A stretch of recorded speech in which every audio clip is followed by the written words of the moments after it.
pek mana puasa lamun lapar dahar liurnya apa bahasa kolot pek parwasa kumaha lamun lapar dahar nya naon nu dimaksud puasa didinya lain nahan lapar jeung dahaga lamun boga barang puasa tina ngajual beunghar hayang ngomong nyarekan batur puasa moal cilaka nya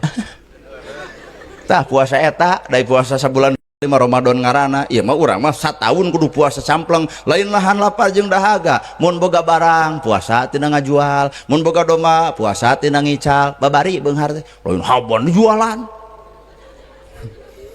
da eta adean ku kuda beureum geuning ku barang menang nganyuk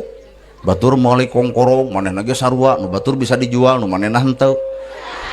nah tina lajada ladang COD anu koneng nate geuning koneng pisan apal abdi mah geura nya rek nempo